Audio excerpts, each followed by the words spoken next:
آپ کو بتاتے چلیں کہ وزیراعظم شہباز شریف نے پاکستانی قوم اور امت مسلمہ کو عید الاضحیٰ کی مبارکباد دیتے ہوئے کہا کہ عید الاضحیٰ ہمیں جذبہ ایثار، قربانی اور اطاعت الہی کی حقیقی روح سمجھنے کا پیغام دیتی ہے۔ عید الاضحیٰ سنت ابراہیمی کی یاد تازہ کرتی ہے، جہاں حضرت ابراہیم علیہ السلام اور حضرت اسماعیل علیہ السلام نے اللہ تعالیٰ کے حکم پر کامل اطاعت اور وفاداری کی مثال قائم کی ہے۔ اعلیٰ مقصد کے لیے جان اور مفادات کی قربانی ایمان کی معراج ہے، جبکہ حضرت اسماعیل علیہ السلام کی اطاعت رہتی دنیا تک ایمان اور وفا کی روشن مثال رہے گی۔ شہباز شریف کا کہنا تھا کہ قربانی کا جذبہ انسان کو ہمدردی، ایثار اور احساس ذمہ داری سکھاتا ہے۔ انہوں نے دہشت گردی کے خلاف اپنی جانوں کا نذرانہ پیش کرنے والے شہداء کو قوم کا فخر قرار دیتے ہوئے کہا کہ ان کی قربانیاں ہمیشہ یاد رکھی جائیں گی۔ وزیراعظم نے مزید کہا کہ ایثار، اتحاد اور باہمی یکجہتی ہی قوموں کی ترقی اور استحکام کی ضمانت ہے۔ انہوں نے فلسطین اور مقبوضہ کشمیر کے مظلوم مسلمانوں کے ساتھ اظہار یکجہتی کرتے ہوئے دعا کی ہے کہ اللہ تعالی ہماری قربانیاں قبول فرمائے اور دنیا کو امن کا گہوارہ بنائے۔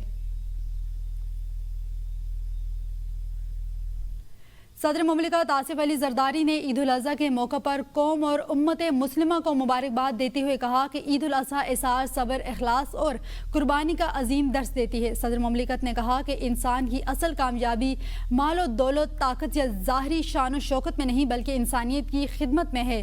انہوں نے کہا کہ اللہ تعالیٰ کے نزدیک محبوب ترین انسان وہ ہے جو دوسروں کو فائدہ پہنچائے۔ عید کی حقیقی خوشیاں اس وقت مکمل ہوتی ہیں جب مستحق، یتیم، نادر اور محروم افراد کو بھی ان خوشیوں میں شامل کیا جائے۔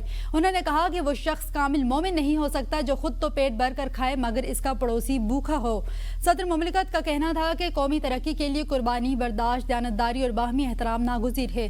صدر مملکت نے قانون کے احترام اور ماحول کی صفائی کو مذہب معاشرے کی علامت قرار دیا ہے اور کہا ہے کہ ہر فرد کی امید اور مثبت عمل معاشرے میں بڑی تبدیلی لا سکتا ہے۔ انہوں نے مزید کہا کہ قربانی کو صرف ایک دن کی عبادت تک محدود نہ رکھا جائے بلکہ اسے پورے سال کے طرز عمل کا حصہ بنایا جائے۔ صدر مملکت نے دعا کی کہ اللہ تعالیٰ پاکستان کو امن، استحکام، ترقی اور خوشحالی عطا فرمائے۔